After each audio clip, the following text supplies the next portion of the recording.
Suasana desa Tanjung Asri pagi itu tampak hangat dan damai. Udara segar, burung-burung berkicau, dan aroma rumput basah setelah hujan malam tadi masih menggantung di udara. Di ujung jalan utama desa, sebuah truk pindahan berhenti di depan rumah kosong yang sudah lama tak berpenghuni. Keluarga baru sedang menurunkan barang-barang. Seorang pria berusia sekitar 30-an tampak mengatur barang dengan semangat. Dialah Pak Dani bersama istrinya Budiah dan bayi mereka yang baru berusia 8 bulan, Rafa. Alhamdulillah, akhirnya sampai juga, ucap Pak Dani sambil mengelap keringat di dahinya. Semoga betah di sini, Mas. Warga desa ini ramah-ramah kok, sahut seorang tetangga yang kebetulan lewat sambil membawa rumput untuk kambingnya. Pak Dani tersenyum. Amin, semoga usahanya lancar juga. Tak butuh waktu lama, kabar tentang keluarga baru yang membuka toko bahan bangunan di pinggir jalan desa menyebar kemana-mana. Warga yang biasanya harus menempuh perjalanan jauh ke kota untuk membeli semen, cat, atau paku, kini bisa mendapatkannya di desa sendiri. Toko milik Pak Dani dengan cepat menjadi ramai pembeli. Namun tidak semua orang senang dengan kehadiran mereka. Dua rumah dari toko Pak Dani berdiri sebuah toko lama yang sudah puluhan tahun berdiri. Toko Bangunan Jaya, milik seorang pria parubaya bernama Pak Juno. Usahanya mulai sepi sejak toko baru itu dibuka. Ia sering terlihat duduk di kursi depan tokonya, melamun sambil mengisap rokok dalam-dalam, menatap toko Pak Dani tanpa senyum. Sementara itu, di rumah baru, keluarga Pak Dani menikmati hari-hari mereka yang penuh harapan. Namun, sejak malam pertama, hal-hal aneh mulai terjadi. Malam itu, saat semua barang sudah tertata rapi dan bayi Rafa sudah tidur di kamarnya, Budiah yang sedang mencuci piring di dapur tiba-tiba mencium bau anyir seperti darah. Ia menghentikan aktivitasnya dan mengendus udara. Tak ada darah, tapi baunya jelas terasa. "Mas, sini deh," panggilnya sedikit gelisah. Pak Dani datang. "Kenapa ya? Ini bau apa ya? Kayak bau darah. Tapi, dari mana ya asalnya?" Pak Dani mencoba mencium, tapi tak terlalu merasakannya. Ia menghibur istrinya. "Mungkin cuma perasaan aja. Namanya juga rumah baru, mungkin masih lembab." Mereka pun mencoba tidur malam itu. Namun tepat pukul 2 dini hari, Rafa terbangun dan menangis keras. Sangat keras. Budiah menggendongnya, menenangkan, memberi susu, tapi tangisannya tidak berhenti selama hampir 1 jam. Dan malam-malam berikutnya menjadi lebih aneh. Pintu depan yang sudah dikunci, pagi-pagi selalu ditemukan sedikit terbuka. Lampu ruang tamu kadang menyala sendiri di tengah malam. Suara langkah kaki terdengar dari plafon, padahal mereka tidak punya loteng. Dan yang paling mengganggu, Budiah mulai sering terbangun dengan tubuh lemas dan bekas lebam samar di lengannya. "Mas, aku mimpi buruk terus, kayak dikejar bayangan hitam besar. Nafasku sesak dan aku selalu bangun jam 2 malam tepat. Aku takut." Pak Dani mencoba menenangkan, walau sebenarnya ia juga mulai merasa ada yang tak beres. Ia mulai sering gelisah di malam hari, mendengar suara bisikan yang tak jelas asalnya. Bahkan salah satu tetangga pernah berbisik, "Hati-hati Mas, rumah itu dulunya pernah kosong lama dan kabarnya pernah ada yang sakit aneh tinggal di situ." Namun Pak Dani tak mau percaya begitu saja. Ia masih mencoba berpikir logis. Sampai suatu malam, saat ia pulang agak larut karena belanja stok barang ke kota, ia melihat sesuatu yang membuat darahnya membeku. Dari kejauhan, saat ia menuruni jalan menuju rumahnya, ia melihat bayangan seseorang berdiri di atas atap tokonya sendiri. Diam, tak bergerak. Sosoknya tinggi dan tampak kurus, seolah hanya siluet tanpa wajah. Pak Dani berhenti di tengah jalan. Ia mengucek mata. Saat menoleh lagi, bayangan itu sudah tak ada. Sesampainya di rumah, ia mendapati istrinya tergeletak di ruang tamu. Tangannya dingin, wajahnya pucat, dan matanya memandang kosong ke langit-langit. Rafa menangis kencang dari kamar. "Yah, dia! Astagfirullah!" Pak Dani panik. Dengan cepat, ia menelepon tetangganya Pak Hadi, yang segera datang dan membantu mengangkat Budiah ke kamar. "Mas, sepertinya ini bukan sakit biasa," kata Pak Hadi pelan. Pak Dani memandang wajah pucat istrinya yang tertidur tak tenang. Untuk pertama kalinya, ia benar-benar merasa takut. "Pak Dani," lanjut Pak Hadi, "kalau boleh saran, besok pagi panggil saja Ustadz Rahmat. Beliau sering bantu orang yang diganggu hal-hal begituan. Orangnya tenang dan gak aneh-aneh." Pak Dani mengangguk. Dalam hati, ia sadar ia sedang berhadapan dengan sesuatu yang tak bisa dilawan hanya dengan logika. Dan malam pun berlalu dengan doa-doa yang lirih dan lampu yang sengaja dibiarkan menyala.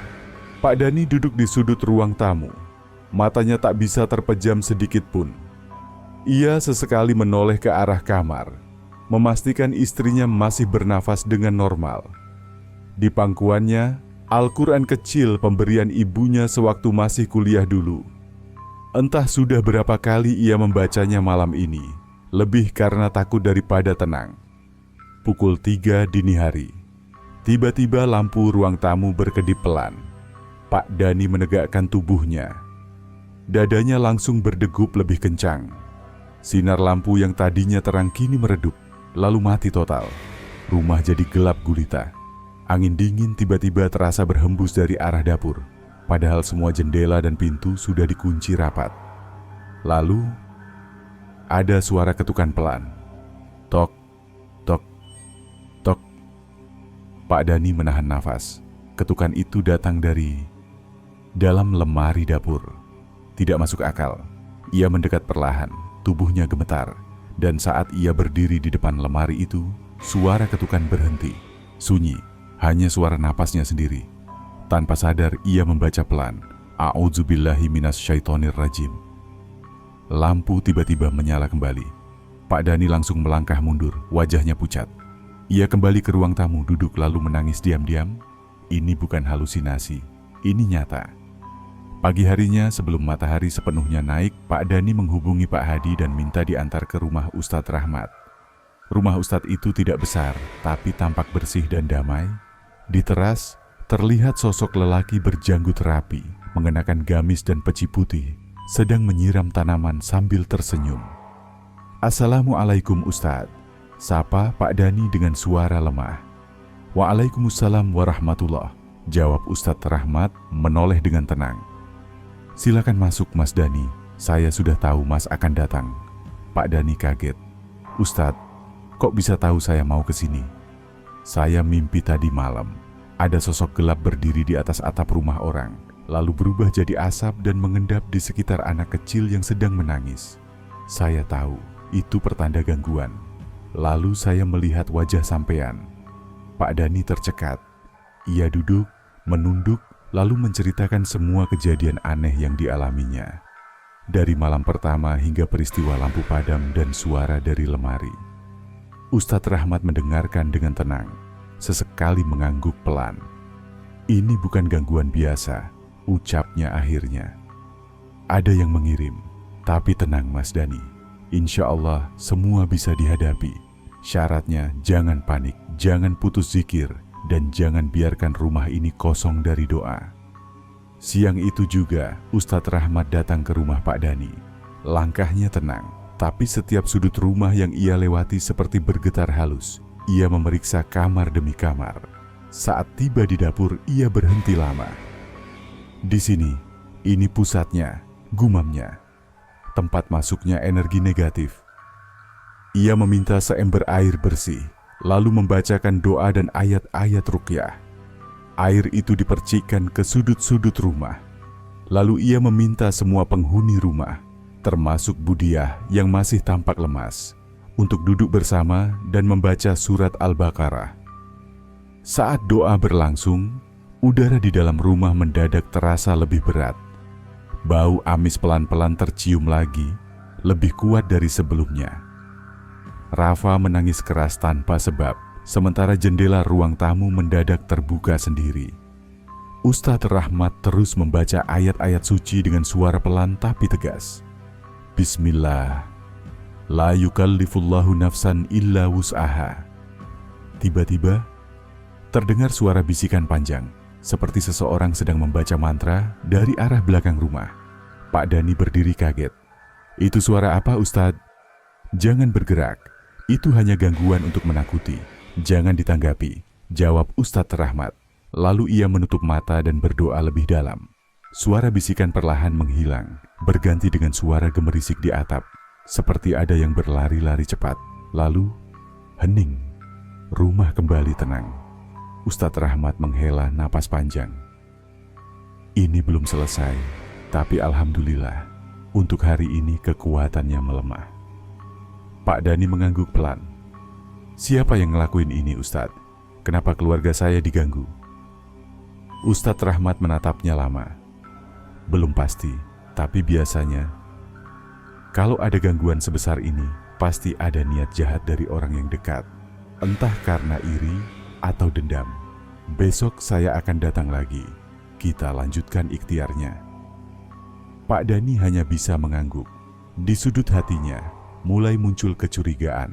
Apakah ini ada hubungannya dengan Pak Juno, pemilik toko yang sejak awal tampak tak suka pada kehadiran mereka? Namun ia tahu belum saatnya menuduh. Untuk saat ini, ia hanya ingin menjaga keluarganya tetap selamat. Dan malam pun kembali menunggu, dengan bayangan gelap yang masih mengintai dari balik atap. Pak Dani duduk termenung di depan pintu kamar sambil mengayun-ayunkan tubuh Rafa yang sudah tertidur di pelukannya. Meski rumah terasa lebih tenang setelah kedatangan Ustadz Rahmat siang tadi, tapi hawa sekeliling masih terasa dingin dan ganjil. Entah kenapa, ia merasa seperti sedang diawasi, padahal semua pintu dan jendela sudah terkunci rapat. Dari dalam kamar, Budiah masih belum sepenuhnya pulih. Tubuhnya sering menggigil meski tidak demam, dan ia kerap melamun dengan tatapan kosong. Pagi menjelang. Langit cerah, tapi hati Pak Dani tetap diliputi awan gelap. Namun ia menahan semua itu demi tidak membuat istri dan anaknya tambah cemas. Ia tahu, satu-satunya harapan mereka sekarang adalah ikhtiar melalui doa dan perlindungan dari orang-orang saleh seperti Ustadz Rahmat. Sekitar pukul 9 pagi, suara salam terdengar dari depan rumah. "Assalamualaikum." Pak Dani buru-buru keluar. "Waalaikumsalam warahmatullah." "Ahlan wa sahlan, Ustadz. Silakan masuk." Ustadz Rahmat tersenyum tenang. Ia membawa tas kecil berisi buku, air mineral, dan beberapa botol kecil berisi minyak wangi. "Saya mau cek kondisi rumah hari ini," katanya pelan. "Biasanya kalau gangguan seperti ini ditanggapi dengan zikir dan ayat-ayat suci, energi buruk akan memberontak. Bisa jadi justru sekarang mereka makin agresif." Pak Dani mengangguk, sedikit tegang. "Tadi malam masih terasa, Ustadz, tapi memang lebih tenang dibanding sebelumnya." Ustadz Rahmat langsung berkeliling rumah, dari depan hingga ke bagian belakang.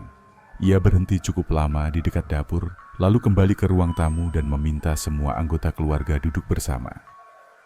"Pak Dani, Budiah, saya mau tanya sesuatu," katanya dengan lembut. "Apakah kalian pernah diberi barang oleh tetangga, teman, atau siapapun sejak pindah ke sini?" Pak Dani terdiam sejenak, mencoba mengingat. Ada, Ustadz. Hari kedua pindah, ada seseorang kirim kue lewat anaknya. Namanya Mbak Surti. Katanya titipan dari Pak Juno." Ustadz Rahmat menatapnya lekat. "Kuenya masih ada?" "Sudah habis dimakan, Ustadz. Tapi habis makan itu, Rafa mulai menangis malam-malam." Ustadz Rahmat menghela napas. "Saya tidak ingin menuduh siapapun, tapi biasanya kalau media santet dikirim lewat makanan, efeknya cepat terasa, terutama ke anak kecil yang masih suci dan peka." Pak Dani menunduk. Pikirannya mulai terhubung ke banyak hal yang sebelumnya ia abaikan.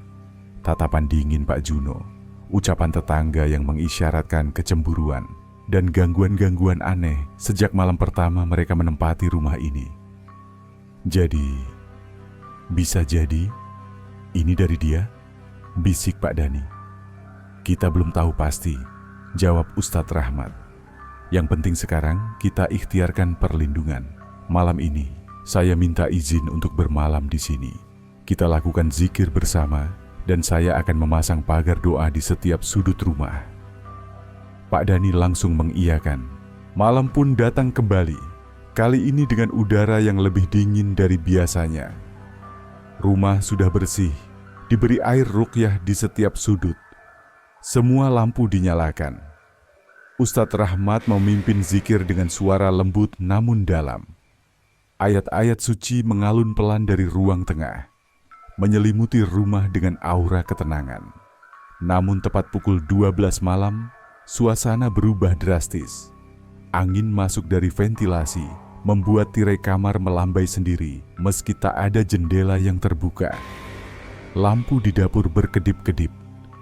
Dan tiba-tiba, bau busuk menusuk hidung semua yang ada di dalam rumah. Seperti bangkai bercampur bunga layu. Pak Dani, tetap tenang, jangan berhenti zikir, bisik Ustadz Rahmat. Rafa mulai menangis kencang, seolah ada sesuatu yang membuatnya sangat ketakutan. Budia pun mulai menggigil dan menunduk, matanya tampak berkaca-kaca. Ustadz, ada bayangan di pojokan, ucap Budia dengan suara nyaris tak terdengar. Ustadz Rahmat menoleh cepat. Di sudut ruang tamu di dekat rak buku, memang tampak seperti sosok hitam tinggi yang berdiri mematung. Tak bergerak tapi auranya begitu menusuk. Bukan manusia, bukan pula bayangan biasa. Ustadz Rahmat langsung berdiri mengangkat tangan dan membaca doa perlindungan dengan lantang. Bismillahirrahmanirrahim la yadhurru ma'asmihi syai'un fil ardi wala fis sama. Suara itu menggema. Sosok hitam itu mendadak seperti bergetar, lalu menghilang begitu saja, seperti kabut tersapu angin. Alhamdulillah, gumam Ustadz Rahmat. Ia menoleh ke arah Pak Dani dan Budiah yang masih terdiam. Gangguannya makin nyata, artinya kita semakin dekat ke akar masalahnya. Pak Dani menarik napas panjang. Saya siap Ustadz, apapun yang harus saya lakukan, saya lakukan. Saya nggak akan biarkan keluarga saya dihancurkan. Ustadz Rahmat menatapnya dengan tenang. Besok, saya akan mulai menyelidiki. Tapi saya butuh satu hal, Pak Dani. Apa itu? Jangan pernah balas dengan dendam. Kita hadapi ini dengan doa, bukan amarah. Karena kalau kita ikut membalas dengan kebencian, maka kita tidak lebih baik dari mereka. Pak Dani mengangguk. Malam itu akhirnya berlalu, tapi mereka semua tahu ini belum berakhir. Ada sesuatu yang lebih besar yang masih bersembunyi. Menunggu waktu, keesokan paginya, rumah Pak Dani masih terasa sunyi, seolah energi gelap semalam belum sepenuhnya lenyap. Matahari mulai naik perlahan, tapi hawa dingin dan gelisah masih menyelimuti setiap sudut ruangan. Pak Dani duduk di beranda bersama Ustadz Rahmat yang sedang menyiapkan air ruqyah lagi. Ia sudah tak bisa menyembunyikan kekhawatiran di wajahnya. Ustadz, katanya lirih, semalam itu bukan cuma gangguan ya. Rasanya seperti ada yang memang mau melukai kami. Ustadz Rahmat menatapnya tenang. Benar Pak Dani, ini bukan jin liar atau makhluk nyasar. Ini dikirim. Dan kalau dikirim, pasti ada orangnya di balik semua ini. Pak Dani menunduk. Dalam hatinya nama Pak Juno terus bergema. Ia mengingat kembali bagaimana Pak Juno terang-terangan menyindir saat ia membuka toko bahan bangunan kecil di pojok kampung. Usaha yang pelan-pelan mulai menarik perhatian warga dan mengancam dominasi toko besar milik Pak Juno. Kalau memang itu benar dari dia, ucap Pak Dani pelan, apa saya boleh mendatanginya? Ustadz Rahmat menggeleng. Tidak, bukan dengan emosi. Kita hadapi ini dengan cara yang benar. Lalu Ustadz Rahmat mengeluarkan sesuatu dari dalam tasnya. Sebuah botol kecil berisi cairan bening dan sehelai kertas putih yang sudah ditulisi ayat-ayat tertentu. Saya mau minta tolong Pak Dani. Coba semprotkan air ini ke sekitar toko Bapak, terutama bagian depan dan dekat pintu. Jangan bilang siapa-siapa. Setelah itu, tunggu saja reaksinya. Kalau ini benar kiriman dari manusia, biasanya mereka akan merasa terganggu kalau kekuatan gaibnya ditahan balik. Pak Dani menerima botol itu sambil mengangguk. Saya paham, Ustadz. Sore harinya, saat toko mulai sepi, Pak Dani menyemprotkan air itu secara diam-diam. Ia tak berkata apa-apa, hanya berzikir dalam hati. Setelah selesai, ia kembali ke rumah seperti biasa. Tapi belum sampai 1 jam, kabar cepat beredar di grup WhatsApp warga. Pak Juno pingsan mendadak di tokonya. Wajahnya pucat, matanya melotot, katanya lihat sosok bayangan masuk lewat jendela. Pak Dani membacanya sambil bergidik. Ia tidak tahu harus merasa lega atau justru lebih takut. Tapi dari lubuk hatinya ia tahu, reaksi itu bukan kebetulan. Ustadz Rahmat yang sedang berkunjung kembali ke rumah hanya tersenyum kecil saat membaca kabar tersebut. Kalau memang dia yang mengirim, maka ini peringatan dari Allah. Bukan balasan, tapi penegur. Kita doakan saja semoga dia sadar dan berhenti. Pak Dani mengangguk. Namun di balik itu semua, ada pertanyaan yang belum bisa ia jawab. Kenapa bisa sejahat itu? Hanya karena persaingan toko. Malamnya, Pak Dani bermimpi aneh. Ia berdiri di sebuah jalan kampung yang gelap, sendirian. Di depannya ada sebuah pohon besar, dan di bawahnya duduk seorang lelaki tua mengenakan baju hitam, membawa dupa yang masih menyala. Lelaki itu menoleh pelan, dan matanya kosong. Tiba-tiba lelaki itu berbicara, "Kau ganggu jalurku, maka kau harus keluar dari tempat ini. Ini tanahku, bukan untukmu." Pak Dani terbangun dengan napas terengah. Keringat dingin membasahi keningnya. Jam menunjukkan pukul 3 dini hari. Ia duduk, lalu mengambil air wudhu dan sholat 2 rakaat. Di rakaat terakhir, ia menangis dalam sujud, memohon perlindungan bukan hanya untuk dirinya, tapi juga keluarganya dan bahkan orang yang mungkin menyakitinya. Esok harinya, kejadian aneh mulai terjadi di toko Pak Juno. Barang-barang jatuh sendiri, lampu sering mati meski sudah diganti baru. Dan beberapa pelanggan mengaku melihat bayangan tinggi berdiri di pojok toko saat mereka memilih barang. Sampai akhirnya, Pak Juno menutup toko selama 3 hari. Kabar itu langsung menyebar, tapi Ustadz Rahmat meminta Pak Dani untuk tetap diam, tak ikut menyebar gosip atau merasa menang. Kalau dia memang pelakunya, maka biar Allah yang menegur, katanya lembut. Tugas kita hanya bertahan, berserah, dan terus berlindung dengan doa. Pak Dani mengangguk, tapi di hatinya rasa penasaran makin tumbuh. Ia ingin tahu, siapa sebenarnya orang yang berada di balik semua ini, dan apa niat sebenarnya. Karena bisikan dalam mimpinya semalam terasa seperti ancaman dari sesuatu yang jauh lebih tua, lebih gelap, dan mungkin bukan sekadar persaingan biasa. Pagi itu, Pak Dani masih memikirkan mimpi yang sama. Wajah lelaki tua berpakaian hitam itu terus terbayang, terutama suaranya yang berat dan mengancam. Seolah-olah yang ia hadapi bukan hanya seseorang yang iri karena bisnis, tapi sesuatu yang lebih dalam, yang mungkin sudah berakar sejak lama. Saat sarapan, Ustadz Rahmat datang lagi. Kali ini beliau membawa selembar kertas lusuh. Saya sempat mencari tahu soal sejarah kampung ini semalam lewat teman saya yang pernah meneliti soal tanah di sekitar sini.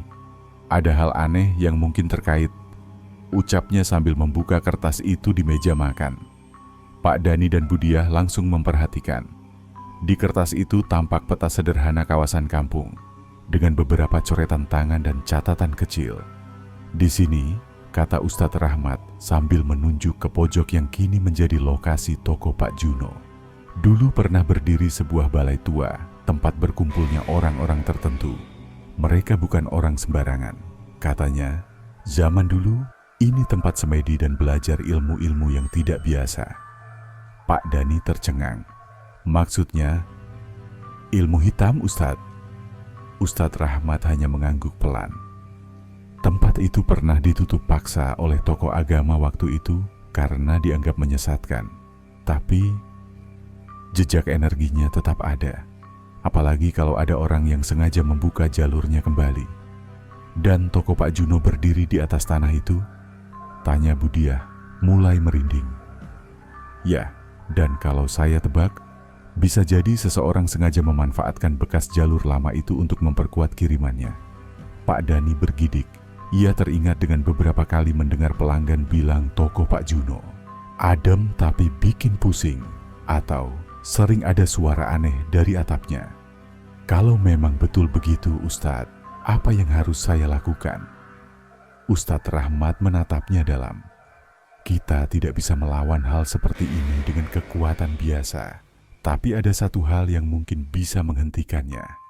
Kembalikan energi tempat itu pada niat baik. Pak Dani bingung. Maksudnya, kalau kamu bisa memancing kesadaran dan rasa malu orang yang mengirim ini dan menjadikan toko kamu sebagai pusat kebaikan, bukan hanya bisnis, tapi tempat orang merasa nyaman, bersyukur dan tenang, maka tempat itu akan jadi terang dan kekuatan gelap akan melemah sendiri. Pak Dani terdiam lama. Lalu ia menarik napas dalam-dalam. Kalau begitu, saya akan coba. Bismillah. Hari-hari berikutnya Pak Dani mulai melakukan hal-hal kecil tapi berarti. Ia pasang murotal lembut di tokonya. Ia sediakan air minum gratis untuk siapapun yang lewat. Ia berikan diskon untuk lansia dan anak-anak yatim tanpa mengiklankan besar-besaran. Ia hanya ingin menebar kebaikan dengan ikhlas. Pelan-pelan, toko kecil itu mulai punya suasana berbeda. Warga mulai sering mampir, bukan hanya untuk belanja, tapi juga untuk sekadar duduk, ngobrol, dan kadang menitip doa. Sementara itu, toko Pak Juno justru makin sepi. Beberapa warga mulai mengeluh soal bau menyengat yang muncul tiba-tiba di dalam toko. Ada yang mengaku melihat kucing hitam tidur di atas atap setiap malam, lalu menghilang begitu saja. Pak Dani tak pernah ikut menjelekkan.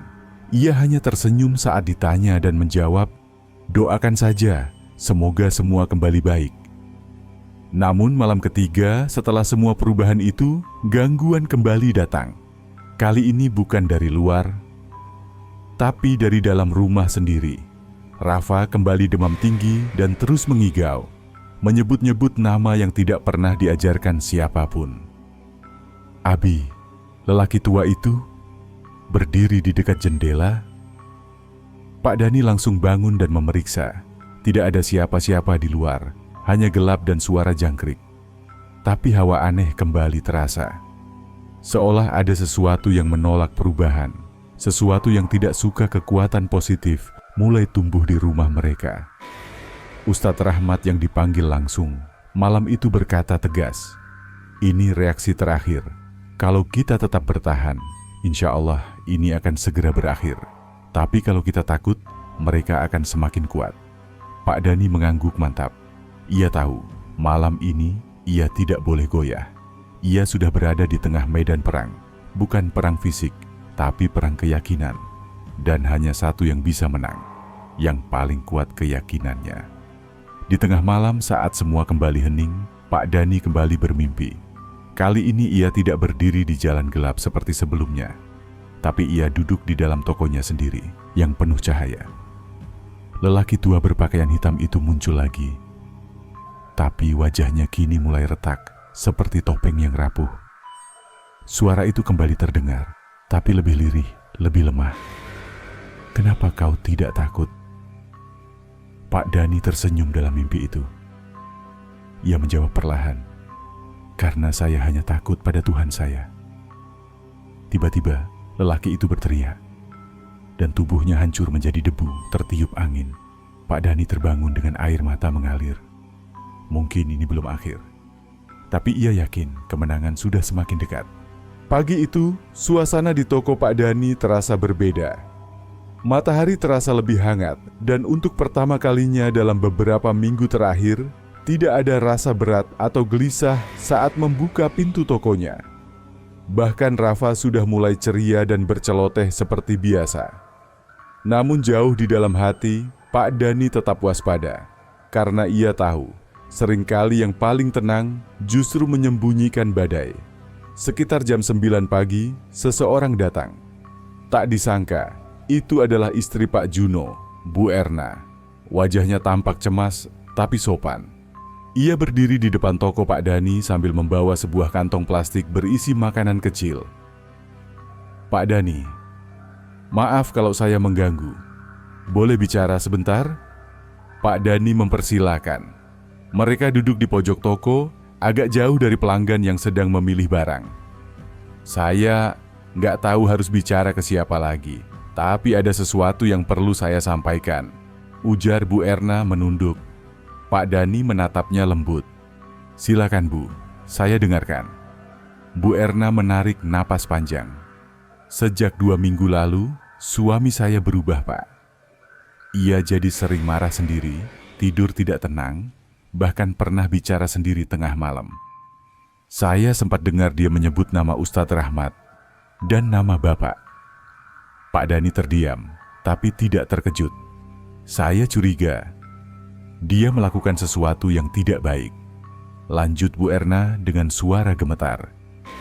"Kemarin malam, saya temukan bungkusan aneh di laci belakang meja tokonya. Di dalamnya ada rambut, kain merah, dan kertas bertuliskan tulisan Arab yang saya tidak mengerti." Pak Dani langsung paham. Bu Erna menunduk lebih dalam. Kini suaranya hampir berbisik. "Saya mohon, Pak. Kalau suami saya pernah menyakiti Bapak atau keluarga, tolong maafkan. Saya tahu itu tidak akan menghapus semuanya, tapi saya hanya ingin dia berhenti. Saya takut ada yang lebih buruk terjadi." Pak Dani merasa hatinya tercampur aduk. Rasa marah, iba, dan lega bercampur menjadi satu. Tapi ia tetap tenang. "Saya dan keluarga sudah memaafkan sejak awal, Bu. Tapi untuk lepas dari ini semua, mungkin Pak Juno sendiri yang harus berubah." Bu Erna mengangguk, wajahnya berlinang air mata. Siang itu Ustadz Rahmat datang lagi. Setelah mendengar cerita Pak Dani, ia mengangguk dan berkata, "Kalau begitu, waktunya kita ajak dia bicara. Bukan untuk menyudutkan, tapi untuk membuka pintu." Pak Dani agak ragu. Apa beliau akan mau? Kalau belum siap, maka biar yang bicara bukan kita, tapi kebenaran itu sendiri. Malam harinya, kejadian mengejutkan terjadi. Pak Juno datang ke rumah Pak Dani, sendirian. Wajahnya pucat, matanya sayu. Ia tidak membawa apapun, kecuali tubuh yang tampak lelah dan hati yang entah masih keras atau sudah mulai luluh. Saya nggak tahu harus mulai dari mana," katanya pelan. Pak Dani menyambutnya dengan ramah, meski hatinya waspada. Ia persilakan duduk di ruang tamu, ditemani Ustadz Rahmat yang malam itu memang sengaja hadir. "Apa yang membuat Bapak datang ke sini malam-malam begini?" tanya Ustadz Rahmat tenang. Pak Juno menunduk. Tangannya gemetar saat meremas celana panjangnya sendiri. "Ada suara yang terus datang dalam mimpi saya. Suara Pak Dani, suara istri saya, bahkan suara anak-anak. Tapi bukan marah. Suara itu justru sedih. Lalu suara terakhir, suara laki-laki tua, dia bilang, 'Kau gagal, kau digagalkan oleh kebaikan.'" Pak Juno mulai terisak. "Saya takut, Ustadz. Saya benar-benar takut." Hening sejenak. Kemudian Ustadz Rahmat berkata dengan suara tenang namun tegas, "Kalau begitu kembalilah. Bukan pada kami, tapi pada Allah. Akui, bukan hanya di sini, tapi di depannya. Dan setelah itu berhenti. Bersihkan diri dan usaha Bapak. Jangan ada yang disembunyikan lagi." Pak Juno mengangguk. Air matanya jatuh. Ia bersujud di lantai rumah Pak Dani malam itu. Dan untuk pertama kalinya dalam hidupnya, ia mengucapkan istighfar sambil benar-benar menangis. Beberapa hari kemudian, Pak Juno secara terbuka menutup tokonya sementara waktu. Ia membersihkan seluruh tempat, bahkan mengganti nama tokonya. Di depan beberapa warga, ia mengaku pernah melibatkan hal yang seharusnya tidak dilakukan dan memohon doa agar bisa benar-benar berubah. Tidak semua orang percaya langsung, tapi setidaknya Tidak ada lagi gangguan di toko Pak Dani. Tidak ada lagi suara-suara, tidak ada lagi mimpi buruk. Dan yang paling penting, tidak ada lagi rasa takut. Pak Dani tahu semua ini bukan karena ia hebat, tapi karena ia tidak pernah melawan dengan kebencian. Ia melawan dengan sabar dan dengan keyakinan. 3 bulan telah berlalu sejak malam Pak Juno bersujud dan meminta maaf. Sejak itu, kampung menjadi lebih tenang. Tidak ada lagi kabar orang kesurupan, tidak ada lagi suara aneh di malam hari, dan toko Pak Dani justru makin ramai. Bukan karena ia jualan lebih murah, tapi karena orang merasa damai berada di sana. Toko kecil itu berubah menjadi tempat silaturahmi. Di satu sudut toko, Pak Dani menyiapkan rak kecil berisi mushaf dan buku-buku agama yang boleh dibaca siapa saja. Kadang ada anak-anak datang setelah maghrib hanya untuk duduk sambil belajar mengaji, ditemani suara murotal lembut yang diputar setiap sore. Sementara itu Pak Juno membuka kembali tokonya dengan nama baru, Toko Rezeki Halal. Ia tak lagi memasang alat-alat aneh di belakang pintu seperti dulu, dan bahkan beberapa kali tampak duduk di pengajian subuh bersama warga. Wajahnya lebih tenang, lebih bersih. Seolah beban yang lama membungkusnya telah benar-benar ia lepaskan. Di suatu sore, Ustadz Rahmat datang berkunjung ke toko Pak Dani.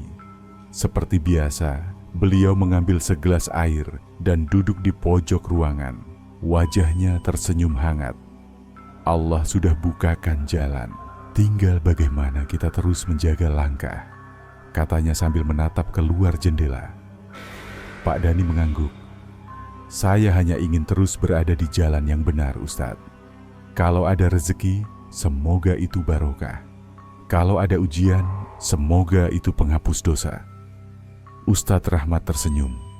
Begitu sebaik-baiknya sikap seorang mukmin. Kemudian ia menambahkan, tahukah kamu Dani, apa yang paling ditakuti oleh orang yang menempuh jalan gelap? Pak Dani menggeleng. Bukan doa, bukan ruqyah, tapi cahaya keikhlasan yang tumbuh dalam hati orang-orang sabar, karena cahaya itu tidak bisa dibendung, tidak bisa dihentikan, bahkan oleh sihir sekalipun. Pak Dani menatap dalam kata-kata itu. Ia teringat semua hal yang telah ia lalui. Malam-malam penuh rasa takut, bisikan mengancam, mimpi buruk, anaknya yang hampir direnggut oleh kekuatan tak terlihat. Tapi kini semua itu telah berubah. Semua kembali terang. Malam harinya, saat Pak Dani menutup tokonya, ia melihat langit begitu cerah. Bulan purnama menggantung damai di atas langit kampung, dan angin sejuk berhembus lembut. Dari kejauhan, terdengar suara anak-anak tertawa bermain di pinggir jalan. Rafa berlari ke arahnya sambil membawa kertas gambar. Abi, lihat ini, Rafa gambar toko kita. Pak Dani melihat gambar sederhana itu. Ada gambar toko, dirinya, ibunya, dan di langit ada cahaya besar berbentuk hati.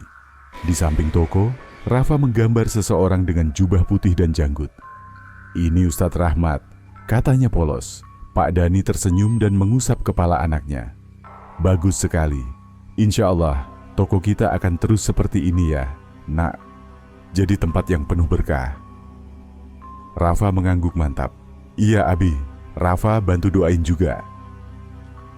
Malam itu sebelum tidur, Pak Dani menatap langit dari jendela kamar.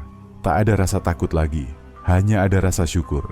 Karena ia belajar satu hal penting, bahwa kemenangan terbesar bukanlah saat kita mengalahkan musuh, tapi saat kita mampu tetap berada di jalan kebaikan, walau digoda oleh jalan gelap.